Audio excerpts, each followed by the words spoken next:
Big Bend National Park. 800,000 acres of heat, rock, and silence. On August 5, 2020, Ranger Ronan Wallaby drove out alone to investigate a minor smoke report. By nightfall, his truck was found locked, but Ronan had vanished. No footprints, no radio, no call for help. 2 years later, a forgotten mine shaft gave up a secret. His uniform, folded with care, and his revolver, all 6 chambers empty. Whatever happened out there wasn't an accident. Tonight, we follow the trail into the heat, the silence, and the shadows of Big Bend, where one ranger's disappearance became the desert's darkest secret. In the unforgiving wilderness of Big Bend National Park, there are places where even the wind feels ancient, and where silence is not just the absence of sound, but the presence of something unknowable. It was here, among the jagged ridges and sun-scorched basins of West Texas, that veteran ranger Ronan Wallaby vanished. No distress call, no sign of a struggle, only his locked patrol vehicle, abandoned miles from the nearest paved road, and a portable radio, his lifeline in the wilderness, still sitting in its charging dock back at the station. For nearly 2 years, the desert kept its secret. Search teams came and went. Leads flared up and died like sparks in the wind. The trail went cold, until 2 teenagers, trespassing where they shouldn't have been, pushed open the rotting timbers of a forgotten mine shaft, and found a heavy, black plastic bundle wedged deep in the shadows. Inside, a neatly folded park ranger uniform, and beside it, Ronan Wallaby's service revolver.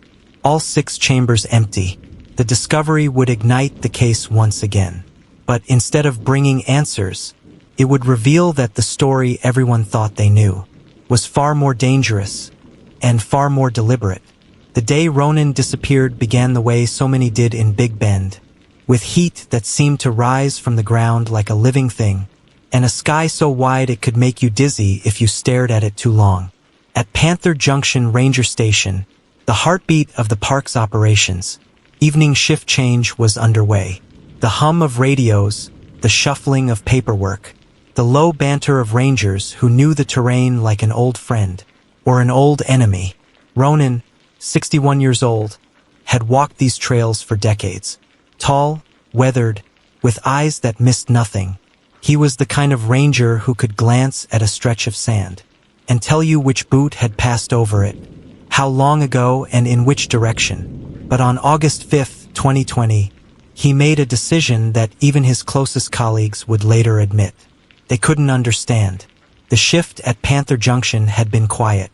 A couple of routine traffic stops, a hiker with mild dehydration, paperwork that never seemed to end.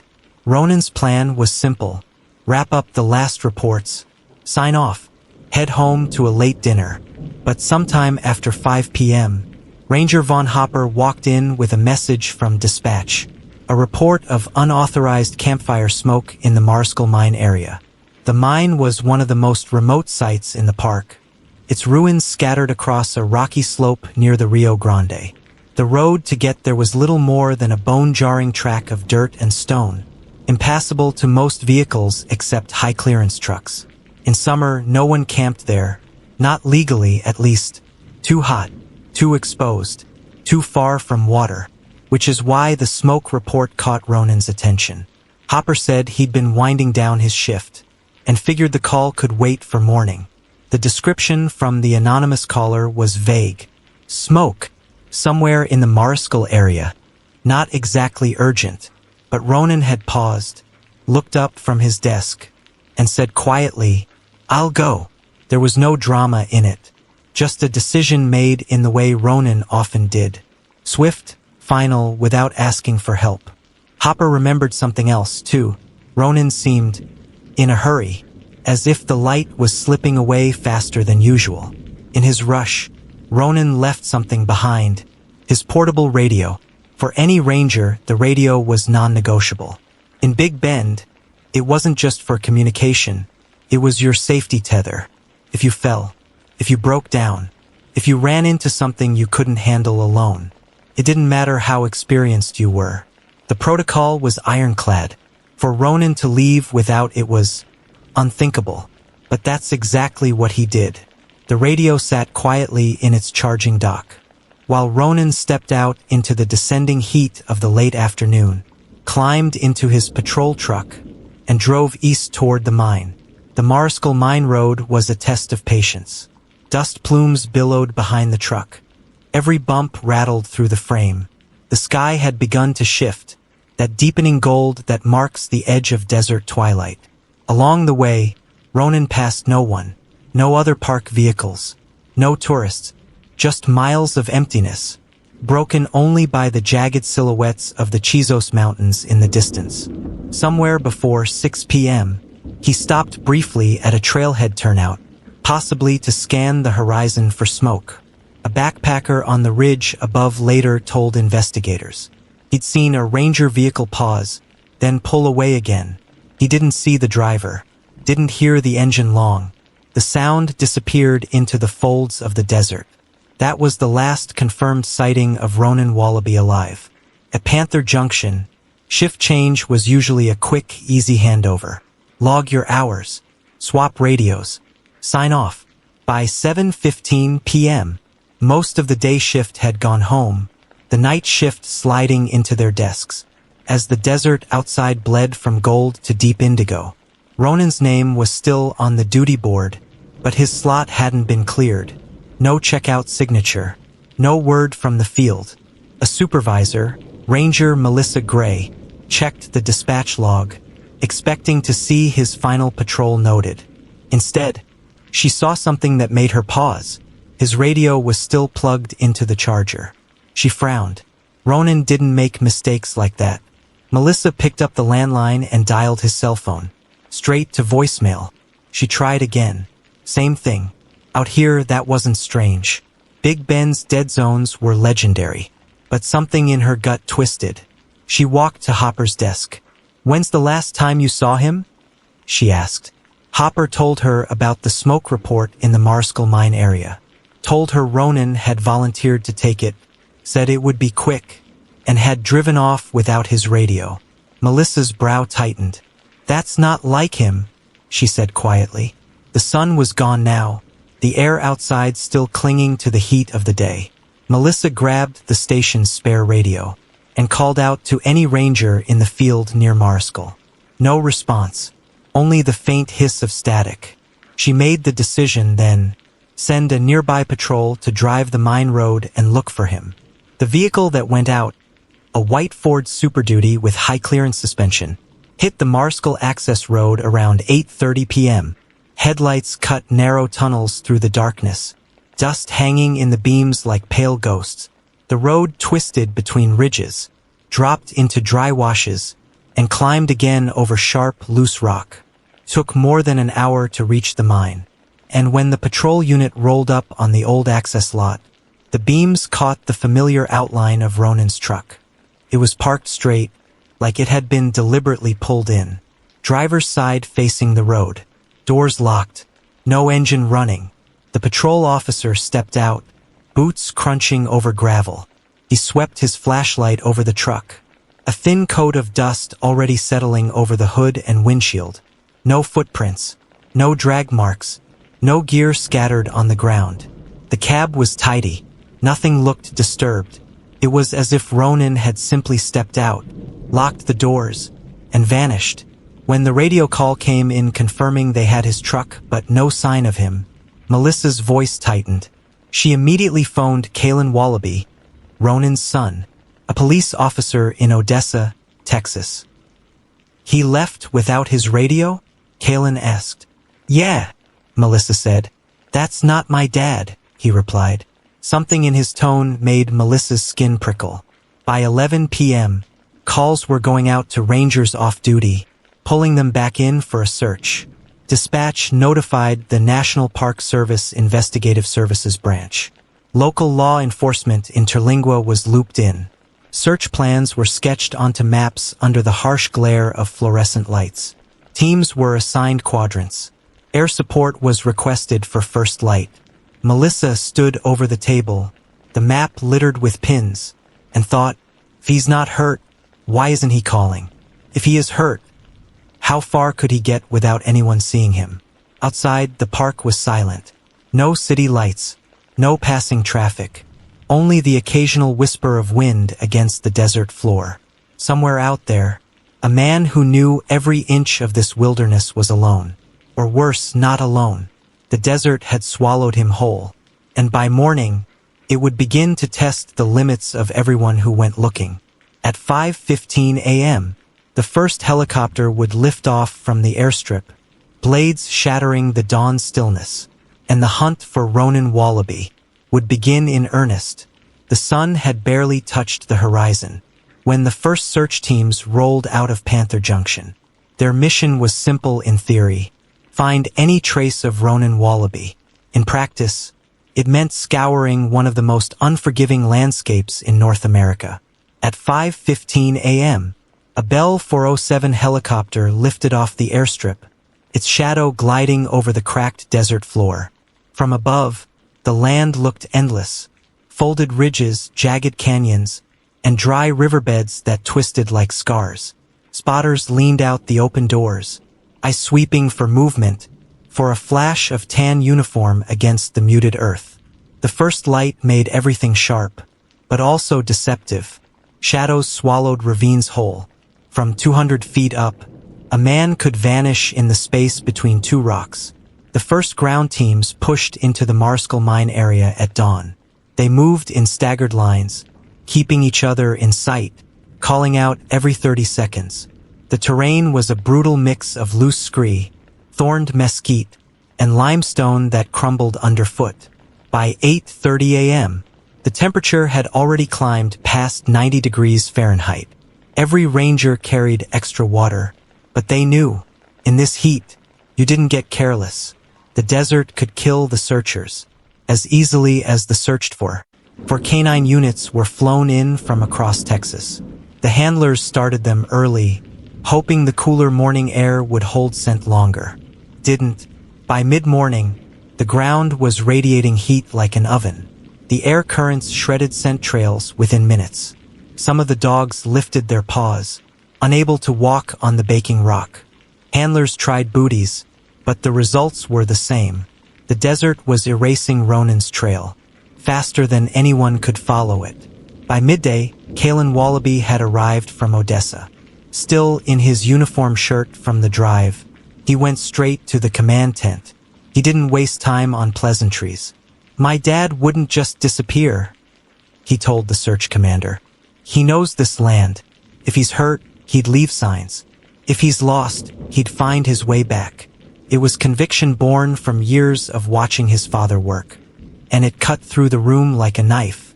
By the second afternoon, searchers had widened their perimeter, covering dry washes, rock overhangs, and game trails that led toward the Rio Grande. Nothing, not a footprint, not a dropped pen, not a scrap of fabric. They radioed updates to Panther Junction every hour. Most of them sounded the same: negative on visual, area clear, moving on. The absence of evidence was becoming its own kind of evidence. Ronan hadn't simply wandered off. Something had pulled him out of reach. The August sun bore down without mercy. Even the wind felt hot, like it had been baked in an oven before touching skin. Rangers rotated in and out every few hours. When they returned to the staging area, their faces were drawn, their shirts soaked through. They gulped water in silence, eyes fixed on the dusty horizon, as if sheer willpower could summon Ronan into view.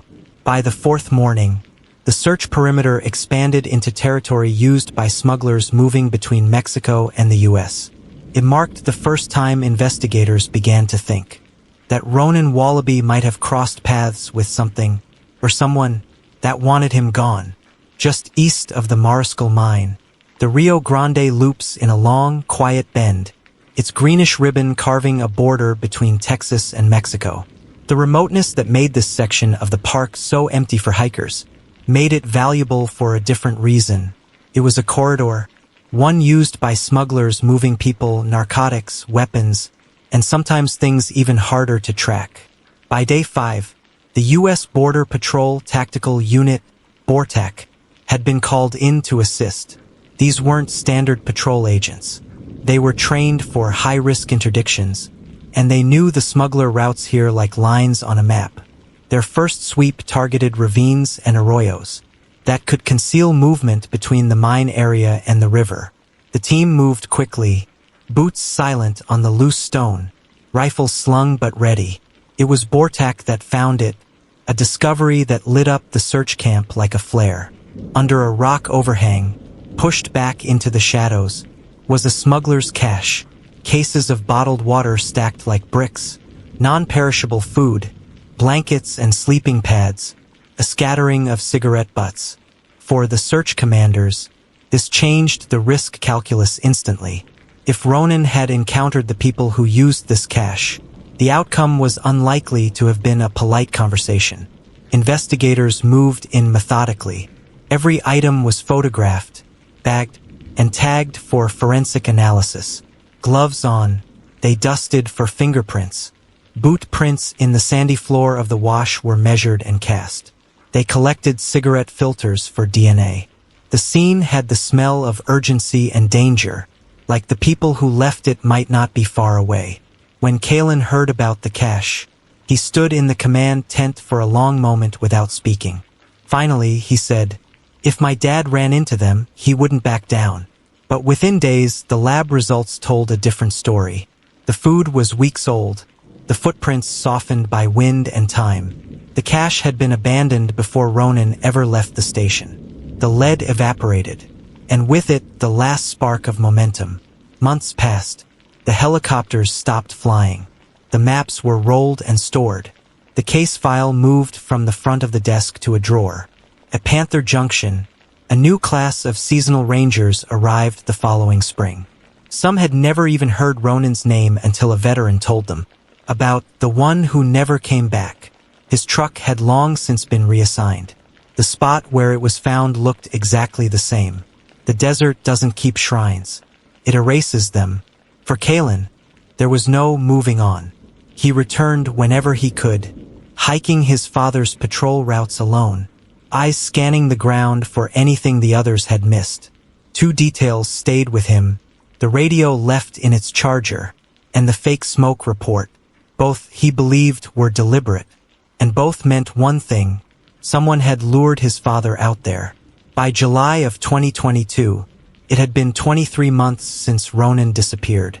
The park had returned to its rhythms. But the desert wasn't done with this story. It was two teenage boys who would hear it speak again. Jarek Pasternak and Silas Granholm had told their parents. They were camping in the Guadalupe Mountains. By nightfall, they were headed south in a dented Ford Ranger, looking for abandoned places the public didn't know about. Late on their second day in Big Bend, they pushed through a tangle of brush and came across a ravine. At its base, a narrow, dark opening partially blocked by collapsed timbers. The air that drifted out was cool, metallic. "Man," Jarek said, "this has to be a shaft." They could have walked away. Should have. Instead, they unpacked their rope and headlamps, crawled on elbows through splintering wood, lowered themselves down the shaft, boots sliding against the rock. At the bottom, the tunnel widened into a horizontal drift. Their footsteps echoed in the damp air. Rusting mining equipment lay in heaps, the smell of rot clinging to the stone. Jarek's headlamp caught it, a pile of rocks and timbers in a side crevice, stacked too neatly to be a random collapse. They began to pull it apart, hands scraping against rough stone. Beneath it, a corner of black plastic. It took effort to work it free, the tarp snagging on the rock until it came loose in the open drift. It was bundled tight, cinched with old duct tape. Jarek sliced through the tape. The tarp opened. Inside was a neatly folded park ranger uniform, tan shirt, olive drab pants, campaign hat on top. Pinned to the shirt, Wallaby, and beside it, a revolver, an older model, heavy, the 6 chambers empty. The mine felt colder now. The shadows seemed closer. They bundled it back up, climbed into the sun, and found the nearest place with cell service. Within hours, investigators were at the shaft. The name tag confirmed it: Ranger Ronan Wallaby. But the revolver, emptied, cleaned, and found 30 miles from where he vanished, posed a question darker than any the search had turned up before. The bundle from the mine shaft was carried into evidence like it was made of glass. Gloved hands lifted each piece out under the sterile light of the staging tent. Every camera in the room recorded the process, because this wasn't just evidence. It was the first physical connection to Ronan Wallaby in nearly 2 years. The tan shirt, olive drab pants, and campaign hat were instantly recognizable as the National Park Service standard issue. Pinned to the shirt was a brass name tag, Wallaby. The uniform was dusty, creased from folding, but intact. No rips, no tears, no bullet holes or knife cuts. And most unsettling of all, no blood. Under alternate light sources, forensic techs searched for trace evidence. Hair, fibers, skin cells. There was nothing, not even a smudge of fingerprint oil. It was as if the uniform had been handled with deliberate care, and then cleaned. Investigators couldn't ignore the way it had been packed. The shirt was buttoned to the collar, the sleeves folded precisely along the seams. The pants were creased evenly, edges aligned. The hat rested on top like the finishing piece of a display. Folding a uniform isn't something you do in the middle of violence. It's something you do when you have time, when you have control. The revolver was an older model, the same kind Ronan had carried for decades. The serial number confirmed it as his service weapon. When an investigator flicked open the cylinder, the room fell silent. All 6 chambers were empty, no spent casings, no unfired rounds. The cylinder walls were clean, as though the gun had been wiped down. But microscopic inspection revealed faint fouling, evidence it had been fired, though not necessarily recently. If Ronan had drawn and fired his weapon, where were the casings? Where was the target? And why was the weapon later placed in a tarp with his uniform, then hidden in a mine 30 miles from where he disappeared? Nothing about the revolver's condition fit an obvious scenario. The mine itself was on the opposite side of rugged, near-impassable terrain from the Mariscal Mine area. Traveling that distance, especially on foot, would have taken hours, possibly more than a day. If someone moved these items, they likely had a vehicle, and they had time to place them where no one was expected to look. There was no dirt or plant matter on the uniform inconsistent with the mine shaft itself. No sign it had been dragged. No rips from being pulled off quickly. This suggested the clothing had been removed, either voluntarily or while Ronan was incapacitated, not in the chaos of a fight. Everything about the condition of the evidence suggested method. Wiped clean of prints, carefully folded, weapon emptied and cleaned, location deliberately concealed. It didn't feel impulsive, felt like procedure, and that raised the question, was this the work of an individual or an operation? Theories multiplied.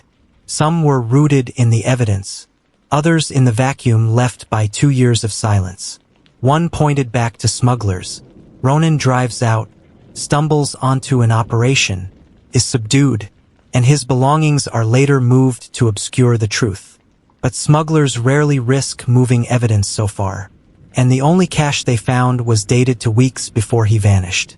Another suggested a rogue insider, someone who knew his habits, knew he'd take the smoke report alone, knew how to handle evidence without leaving a trace. But no ranger or staff member was found to have motive or opportunity. Some whispered about a personal vendetta, an old arrest, a past confrontation.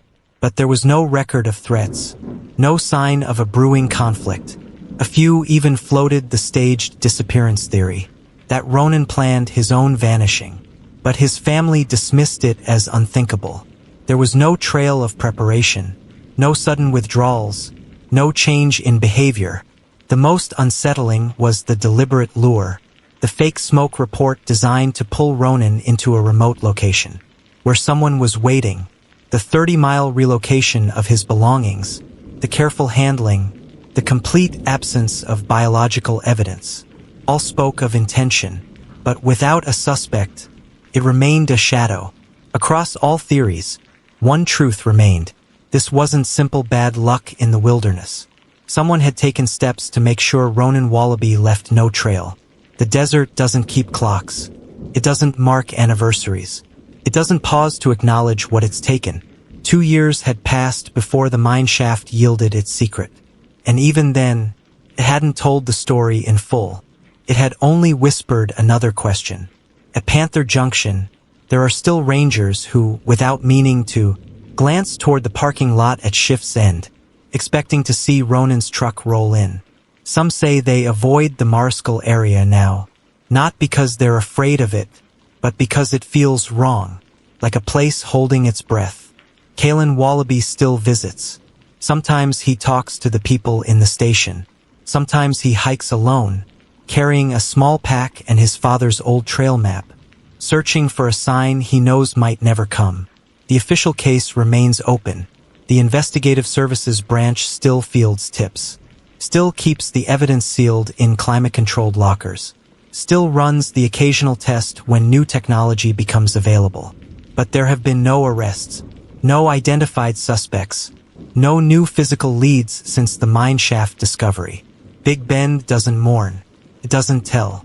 It stretches out in sun and silence, its canyons and ridges shifting subtly with the seasons, erasing the details of the past. The same wind that moves the desert dust today moved it the day Ronan vanished.